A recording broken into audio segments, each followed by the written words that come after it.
नमस्कार, मैं राहुल कोटियाल। जनता की झुकड़ियों का उमाल लिए हम एक बार फिर से हाजिर हैं अपने साप्ताहिक कार्यक्रम के साथ, जिसका नाम है एक्स्ट्रा कवर।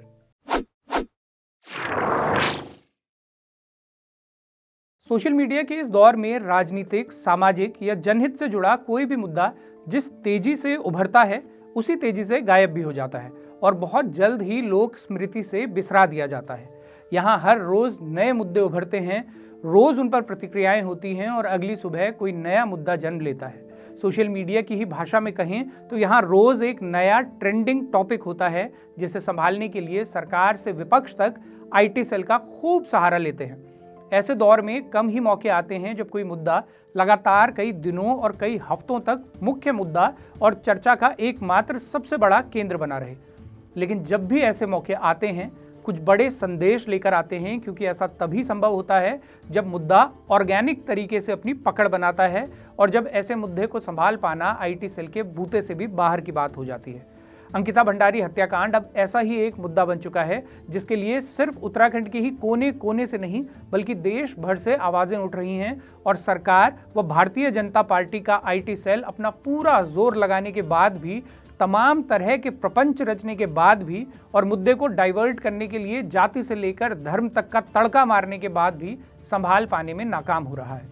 प्रदेश की मौजूदा सरकार के इस दौर में भू कानून से लेकर मूल निवास और रोजगार से लेकर पेपर लीक तक कई मुद्दों पर प्रदर्शन और आंदोलन हुए, लेकिन अंकिता हत्याकांड में हो रहे नए डेवलपमेंट्स पर सरकार जिस तरह से घिरी है, वो इस सरकार के ताबूत की आखिरी कील साबित हो सकता है।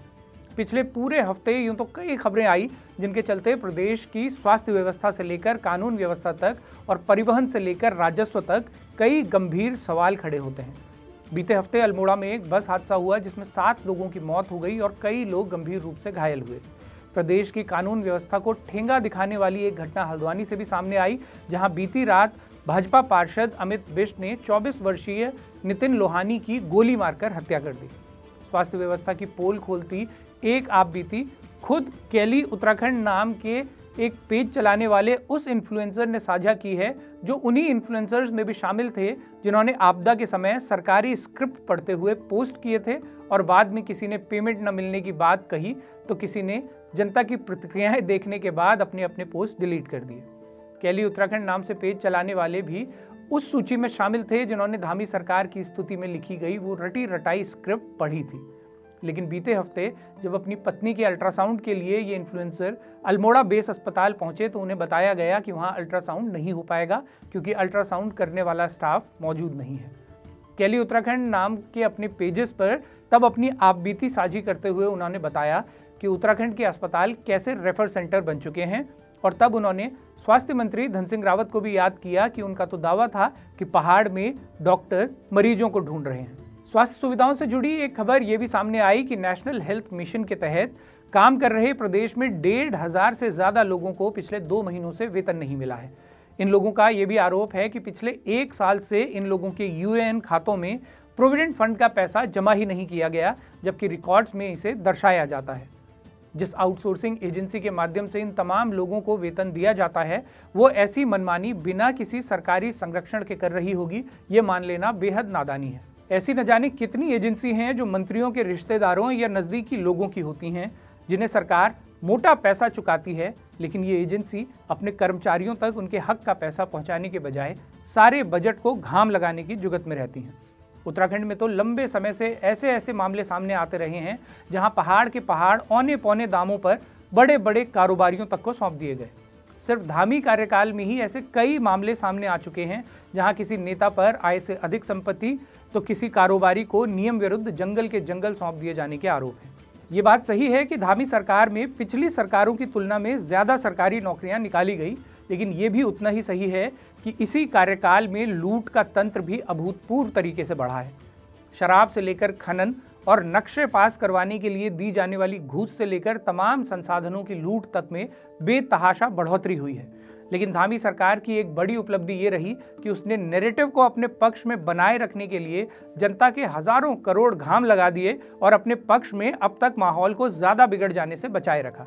देश भर के मीडिया संस्थानों से लेकर फर्जी आईडी चलाने वालों तक को धामी सरकार ने खूब पैसा बांटा ताकि धरातल पर लगे हुए कांडों को ये दरबारी मीडिया और आईटी सेल बागों में बहार की तरह से दर्शाता रहे।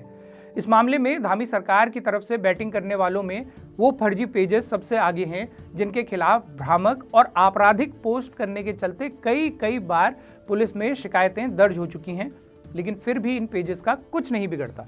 उत्तराखंड पुलिस के लिए ये शर्म की बात है कि वो ऐसे आपराधिक पेजेस के खिलाफ कार्रवाई करने में इतनी नाकाम रही है। यदि ऐसे ही किसी भी फर्जी पेज से कुछ भी लिख देना, बोलना, एआई वीडियो पोस्ट करने पर उत्तराखंड पुलिस कार्रवाई करने में नाकाम है तो ये गंभीर चिंता का विषय है। ऐसे तो कोई भी व्यक्ति कहीं से भी एक पेज बनाए और उस पर कुछ भी पोस्ट करने लगे, क्योंकि उत्तराखंड पुलिस ने ऐसे पेजेस को नियंत्रित करना या इनके खिलाफ कार्रवाई कर पाने में एक तरह से अपनी असमर्थता जाहिर कर दी है। लेकिन अति की भी एक सीमा होती है। अंकिता भंडारी प्रकरण में जिस तरह का उबाल पूरे प्रदेश में है, ये उसी अति की सीमा के पार हो जाने के चलते उपजा हुआ उबाल है। बीते रविवार उत्तराखंड के कई शहरों और कस्बों में अंकिता हत्याकांड में न्याय की मांग को लेकर जो लोगों का हुजूम सड़कों पर नजर आया, ये उसी अति का नतीजा है। अंकिता हत्याकांड में हो रहे नए खुलासे उस अति के पार हो जाने के भी संकेत हैं जिनसे जनता अब त्रस्त हो चुकी है। शिक्षा, स्वास्थ्य, रोजगार, भू कानून, भ्रष्टाचार जैसे कई मामलों पर जब कोई सरकार विफल होती है तभी जनता दूसरा विकल्प तलाशती है। उत्तराखंड में भाजपा को दो बार जनता ने इसीलिए मौका दिया था कि भाजपा सरकार उस दिशा में काम करे जिसमें कांग्रेस सरकार विफल रही थी। लेकिन सरकारी लूट से लेकर तमाम घोटालों और तिकड़मों में भाजपा कांग्रेस से भी बड़ी कांग्रेस साबित हुई।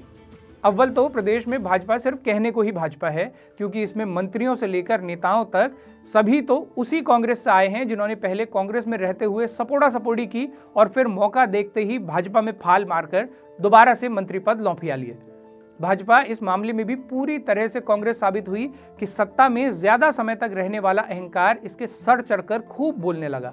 यह एहसास होते ही कि विपक्षी कमजोर हैं या संसाधनों की मजबूती के चलते चुनावी जीत लगभग तय है, तो जो अहंकार इन दिनों भाजपा के नेताओं में दिखता है वो आखिरकार किस तरह से पतन का रास्ता बनता है, ये कांग्रेस को देखकर समझा जा सकता है। अंकिता हत्याकांड में जो भी तथ्य सामने आ रहे हैं उनमें सब कुछ भाजपा के अपने ही खामे से निकल रहा है।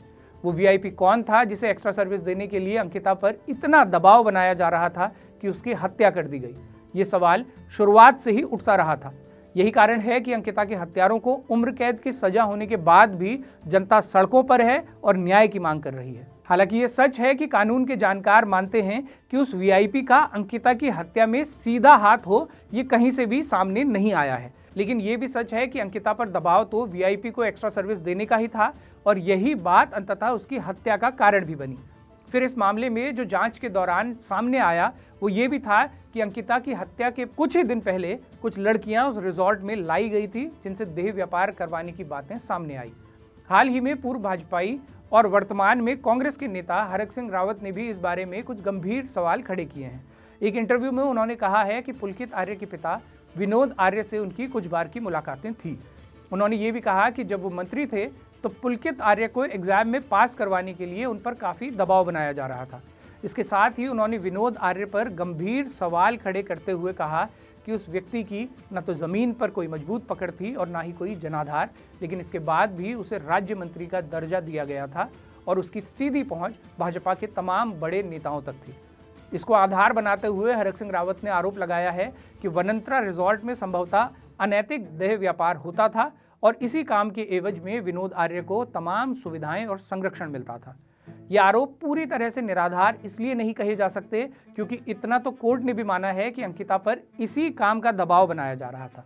फिर कई ऐसे अनुत्तरित सवाल भी इस मामले से जुड़े हुए हैं जो इन आरोपों को बल देते हैं।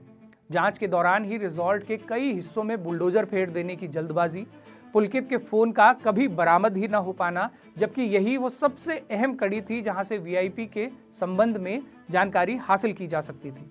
भाजपा नेताओं का शुरुआत से ही वीआईपी वाली बात को नकारते रहना और कभी कमरे को वीआईपी बताना तो कभी ये कहना कि कोई वीआईपी था ही नहीं, रिजॉर्ट में लगे सबसे अहम सीसीटीवी का काम न करना, अंकिता के परिजनों द्वारा वीआईपी के नाम पर संदेह जताने के बाद भी कोई कार्रवाई न होना और अब तक भाजपा के ही विधायक रहे सुरेश राठौर की अपनी पत्नी से हुई बातचीत में वीआईपी का नाम का जिक्र आना और भाजपा का इसे भी साजिश बताते हुए खारिज करने का प्रयास करना, ये तमाम बातें इस ओर भी इशारा करती हैं कि अंकिता भंडारी मामले का वीआईपी वाला पक्ष हो सकता है कि उत्तराखंड के लिए वैसा ही हो जैसा अमेरिका में जेफरी एप्स्टीन का मामला था। दुनिया भर में चर्चित एप्स्टीन फाइल्स में जिस तरह से दुनिया के बड़े बड़े नाम सामने आए हैं, संभव है वीआईपी वाले एंगल की यदि ठीक से जांच हो तो उत्तराखंड की राजनीति के इस पक्ष में कई चेहरे सामने आए। राजनीतिक गलियारों में ये बात एक ओपन सीक्रेट की तरह है कि कैसे राजनीति में महिलाओं का उपयोग किया जाता है। यहाँ तक कि उत्तराखंड में कई ऐसे सप्लायर अपनी इसी यूएसपी के चलते राजनीतिक पकड़ रखते हैं कि उनका काम ही लड़कियों को देह व्यापार के लिए राजनीतिक गलियारों तक पहुँचाने का होता है। राज्य गठन के शुरुआती दौर में ही जब नारायण दत्त तिवारी मुख्यमंत्री थे, तब से ही ये कुप्रथा यहाँ चलन में आ चुकी थी। फिर यहाँ नारी निकेतन का वो मामला भी सामने आया जिसमें पता चला कि निकेतन में रहने वाली बेसहारा महिलाओं को कैसे देह व्यापार में झोंका जाता है। लेकिन इस तंत्र में इतने बड़े बड़े नाम शामिल होते हैं कि इस दिशा में कभी सही से जांच नहीं हो पाती। अमेरिका में जिस तरह से एप्स्टीन के साथ हुआ कि 3 दर्जन नाबालिग बच्चियों से यौन शोषण की पुष्टि होने के बाद भी एप्स्टीन कुछ ही महीनों बाद रिहा कर दिया गया।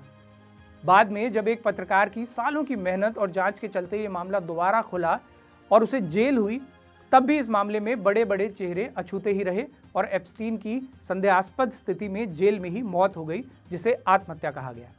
कभी एप्स्टीन के बेहद करीबी रहे डोनाल्ड ट्रंप, जिनका खुद का नाम एप्स्टीन फाइल्स में कई बार आता है, आज अमेरिका के प्रेसिडेंट हैं।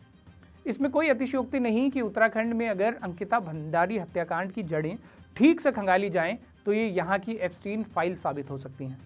इस मामले में पुलकित आर्य और उसके 2 साथियों को सजा हो जाने की बात को सत्ता पक्ष अपनी ढाल की तरह से इस्तेमाल कर रहा है और उसके दरबारी इसी को आगे रखकर तर्क गढ़ रहे हैं कि रिकॉर्ड समय में अपराधियों को सजा सुना दी गई।